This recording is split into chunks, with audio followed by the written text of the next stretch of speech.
Hi friends, welcome back to 5 star rating kitchen. ఇవాళ వీడియోలో ఉసిరికాయలు మరియు పచ్చిమిరపకాయలని ఇలాగా ఇడ్లీ పాత్రలో ఉడికించి చూడండి. కూరతో పని లేదు, టిఫిన్లోకైనా కూడా చట్నీతో పని లేకుండా ఇదొక్కటి చేసుకుంటే చాలు. ఇమ్యూనిటీ కూడా చక్కగా పెరుగుతుంది. దీనికోసం నేను ఇక్కడ 1/2 కిలో వరకు ఉసిరికాయలు తీసుకున్నాను. ఒక 20 పచ్చిమిరపకాయలు తీసుకోవాలి. కారంగా ఉన్న పచ్చిమిరపకాయలు తీసుకున్నాను. ఇప్పుడు ఇడ్లీ పాత్ర పెట్టుకొని దానిపైన ఒక గ్లాసు వరకు నీళ్లు వేసుకోండి. ఇప్పుడు ఇడ్లీ పాత్ర రేకు పెట్టేసుకొని ఈ ఇడ్లీ పాత్ర రేకు పైన మనం ఉసిరికాయలు శుభ్రంగా నీట్గా క్లీన్ చేసుకొని ఉసిరికాయలను పెట్టేసుకోవాలి. అలాగే పచ్చిమిరపకాయలను కూడా ఒక 20 తీసుకున్నాం కదా, వాటిని కూడా ఈ పచ్చిమిరపకాయలు కూడా ఈ ఇడ్లీ పాత్రలో పెట్టేసుకోవాలి. ఇడ్లీ పాత్రలో పెట్టుకొని మూత పెట్టి ఒక 5 నిమిషాల పాటు ఉడికించుకోవాలి. ఎక్కువసేపు ఉడికించే పని ఉండదు, 5 నిమిషాల్లోనే మనకు ఉడికిపోద్ది. మధ్యలో ఒకసారి చెక్ చేసుకోండి. ఉడికే లేదో ఎలా చూడాలంటే చాకుతో గట్టిగా ప్రెస్ చేయండి. చూడండి, ఇలా ప్రెస్ చేసినట్లే ఉసిరికాయ పైకి వచ్చింది అంటే మనకి ఉడకలేదని అర్థం. ఇప్పుడు దీనిపైన మళ్ళీ మూత పెట్టేసుకొని ఉసిరికాయ ఉడికే వరకు ఉడికించుకోండి. 5 నిమిషాల తర్వాత ఒకసారి ఉసిరికాయని కట్ చేసి చూడండి చక్కగా కట్ అయిపోయింది అంటే మనకి ఉసిరికాయ ఉడికిపోయింది. ఇప్పుడు స్టవ్ ఆఫ్ చేసి చల్లారనివ్వండి. చల్లారిన తర్వాత ఒక ప్లేట్లోకి తీసేసుకోండి. ఉసిరికాయలు మరియు పచ్చిమిరపకాయలు ఈ రెండింటిని కూడా ప్లేట్లోకి తీసుకోండి. పూర్తిగా చల్లారిన తర్వాత ఉసిరికాయలని మనం విడదీసేసుకోవాలి.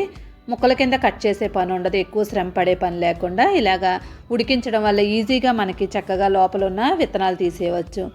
మనం కట్ చేసుకోవడం ఎక్కువ సమయం పడుతుంది, ఇలా అయితే ఎక్కువ సమయం పట్టదు, టేస్ట్ కూడా చాలా బాగుంటుంది ఇలా చేసినట్లయితే.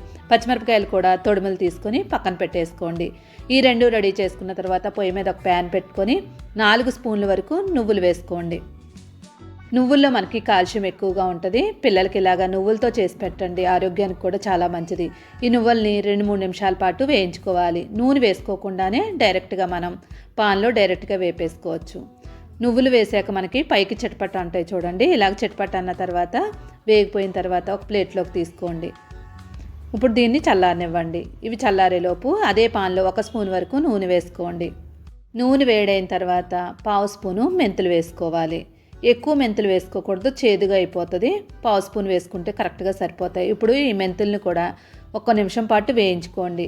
వేయించకపోయినట్లయితే కనుక చేదు వస్తుంది కాబట్టి కొంచెం బాగా వేయించేసుకోండి. నెక్స్ట్ 1 స్పూను పచ్చిశనగపప్పు, 1 స్పూను మినపప్పు వేసుకొని ఈ రెండింటిని కూడా వేయించుకోండి. ఈ రెండు వేగిన తర్వాత ఒక 8 ఎండుమిరపకాయలు తీసుకోండి. ఉసిరికాయలు పుల్లగా ఉంటాయి కాబట్టి మనం పచ్చిమిరపకాయలు ఎండుమిరపకాయలు కూడా కొంచెం ఎక్కువే పడతాయి. 8 ఎండుమిరపకాయలు తీసుకున్న తర్వాత వీటిని కూడా వేయించేసుకోవాలి. ఇవి వేగిన తర్వాత స్టవ్ ఆఫ్ చేసుకొని 1 స్పూను జీలకర్ర, 5 రొమ్మల వరకు వెల్లుల్లిపాయ రొమ్మలు వేసేసుకొని ఇప్పుడు వీటిని కూడా పూర్తిగా చల్లారనివ్వండి. ఇది చల్లారిన తర్వాత ఒక మిక్సీ గిన్నె తీసుకోండి. మిక్సీ గిన్నె తీసుకొని మనం ఉడికించి ఉంచుకున్న పచ్చిమిరపకాయలు, ఉసిరికాయలు ఈ ముక్కల్ని వేసేసుకోండి. ఈ రెండు వేసుకున్న తర్వాత ఆల్రెడీ వేయించుకున్న పోపు దినుసులను కూడా వేసేసుకోవాలి. చల్లారిన తర్వాత మాత్రమే వేసుకోండి, లేదంటే మిక్సీ పాడైపోద్ది. ఇప్పుడు వీటిని పోపునన్నిటిని కూడా వేసేసుకోవాలి. ఇవన్నీ వేసిన తర్వాత నువ్వులు చల్లారబెట్టుకున్నాం కదా, ఆ నువ్వులను కూడా వేసేసుకోండి. ఇవి కూడా మొత్తం అన్నీ వేసేసుకున్న తర్వాత నెక్స్ట్ దీనిలో రుచికి తగినట్లుగా ఉప్పు వేసుకోవాలి. ఇక్కడ మనకి ఉసిరికాయ పుల్లగా ఉంటుంది కాబట్టి ఉప్పు కొంచెం ఎక్కువే పడుతుంది, చూసి వేసుకోండి. ఉప్పు వేసిన తర్వాత ఇప్పుడు మొత్తం అంతటిని కూడా మనం మిక్సీ చేసుకోవాలి. అయితే మిక్సీ చేసేటప్పుడు నీళ్ళు అసలు యాడ్ చేయకూడదు, నీళ్ళు లేకుండానే మనం మిక్సీ చేసుకోవాలి. మెత్తగా కాకుండా ఇలాగ బరకగా మిక్సీ చేసుకోండి. ఇప్పుడు ఈ మిక్సీ చేసుకున్న దాన్ని పక్కన పెట్టుకొని పొయ్యి మీద అదే కడాయి పెట్టేసుకోండి. 4 స్పూన్ల వరకు నూనె వేసుకోవాలి. ఇక్కడ నేను నువ్వుల నూనె తీసుకున్నాను, మీకు కావాలనుకుంటే నార్మల్దైనా తీసుకోవచ్చు. నువ్వుల నూనె వేయడం వల్ల మనకి టేస్ట్ చాలా బాగా వస్తుంది, ఇంకా ఆరోగ్యానికి కూడా మంచిది. నెక్స్ట్ వెల్లుల్లిపాయ రొమ్మల్ని వలిచేసుకొని ఒక 8 నుండి 10 వరకు వేసేసుకోండి. ఈ వెల్లుల్లిపాయల్ని ఆయిల్లో బాగా ఫ్రై చేసుకోవాలి. మొత్తం ఫ్లేవర్ దిగే వరకు ఫ్రై చేసేసుకోండి. వెల్లుల్లిపాయ బాగా వేగినట్లయితే మనం తినేటప్పుడు మధ్యలో తగిలినా కూడా పిల్లలను తినేస్తారు. ఇప్పుడు 1 స్పూను మినపప్పు, 1 స్పూను శనగపప్పు వేసుకోండి. నెక్స్ట్ దీనిలో ఆవాలు 1/2 స్పూన్ వరకు వేసుకోవాలి. ఇప్పుడు వీటిని అన్నింటినీ కూడా ఒకసారి బాగా కలిపేసుకోండి. ఆల్రెడీ మిక్సీ చేసే ముందే మనం మినపప్పు, శనగపప్పు వేసుకున్నాము, అది కచ్చా పచ్చాగా నలుపుకుంటాం కాబట్టి అది కూడా మధ్యలో తగులుతూ ఉంటుంది. నెక్స్ట్ 3 ఎండుమిరపకాయలు ముక్కల కింద కట్ చేసి వేసుకోండి. కరివేపాకు ఒక 2 రెమ్మల వరకు ఫ్రెష్గా తీసుకొని వేసుకోండి. ఇప్పుడు మొత్తం అంతటినీ కూడా బాగా ఫ్రై చేసేసుకోండి. ఇలా మొత్తం అన్నీ బాగా ఫ్రై అయిపోయిన తర్వాత దీనిలో కొంచెం ఇంగు వేసుకోండి. ఇంగు వేసిన పచ్చడి చాలా టేస్ట్గా ఉంటుంది. ఆయిల్లో ఇంగుని ఫ్రై చేయండి, లేదంటే మనకి ఇంగు వాసన వస్తుంది. ఇప్పుడు మనం మిక్సీ చేసుకున్న పచ్చడిని దీనిలో వేసేసుకోండి. మొత్తం పచ్చడి అంతా వేసిన తర్వాత 2-3 నిమిషాల పాటు బాగా వేయించుకోవాలి. ఇష్టం ఉన్న వాళ్ళైతే ఎక్కువ నూనెలో వేయించుకోవచ్చు. ఇక్కడ నేను తక్కువ నూనెలోనే వేయించుతున్నాను. 2-3 నిమిషాలు బాగా వేయించుకున్న తర్వాత ఇప్పుడు స్టవ్ ఆఫ్ చేసేసుకోండి. స్టవ్ ఆఫ్ చేసుకొని దీన్ని పూర్తిగా చల్లారనివ్వాలి. పూర్తిగా చల్లారే వరకు పక్కన పెట్టేసుకోండి.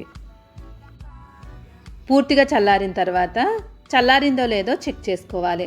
చల్లారకుండానే మనం ఏమి చేయకూడదు. చల్లారిందో లేదో చెక్ చేసుకొని అప్పుడు దీనిలో ఒక హాఫ్ చెక్క వరకు నిమ్మరసాన్ని వేసుకోండి. ఆల్రెడీ ఉసిరికాయ పుల్లగా ఉంటుంది, మళ్ళీ నిమ్మరసం ఎందుకు అనుకోవద్దు. నిమ్మరసం వేయడం వల్ల మనకి ఉసిరికాయలో ఉన్న వెగడితనం అనేది తెలియకుండా ఉంటుంది. టేస్ట్ అసలు తెలియకుండా మనకి పచ్చడి భలే టేస్ట్గా అనిపిస్తుంది. రసం అంతా వేసిన తర్వాత ఒకసారి బాగా కలిపేసుకొని ఒక బౌల్లోకి తీసేసుకోండి. అస్తమానం చట్నీ కోసం మనం ఏదో ఒకటి చేస్తూ ఉంటాము. పల్లీ చట్నీ కానీ రొటీన్గా చేసే పచ్చళ్ళు కాకుండా ఇలా డిఫరెంట్గా చేయండి. ఇది మనకి రైస్లో కూడా చాలా బాగుంటుంది. వేడివేడి అన్నంలో ఒక స్పూను నెయ్యి వేసుకొని ఇలా పచ్చడి చేసుకోండి. నువ్వుల వల్ల కాల్షియం బాగా పెరుగుతుంది. ఇంక ఉసిరికాయ వల్ల మనకి ఇమ్యూనిటీ పెరుగుతుంది. చూసారు కదా, చాలా సింపుల్గా మనం ఉసిరికాయ మరియు నువ్వులతో ఒక డిఫరెంట్గా మనం పచ్చడి తయారు చేసుకున్నాం. మీరు కూడా తప్పకుండా ట్రై చేసి ఎలా వచ్చిందో కామెంట్ చేయండి. వీడియో నచ్చితే తప్పకుండా లైక్ చేసి ఛానల్ సపోర్ట్ చేయండి. Thank you.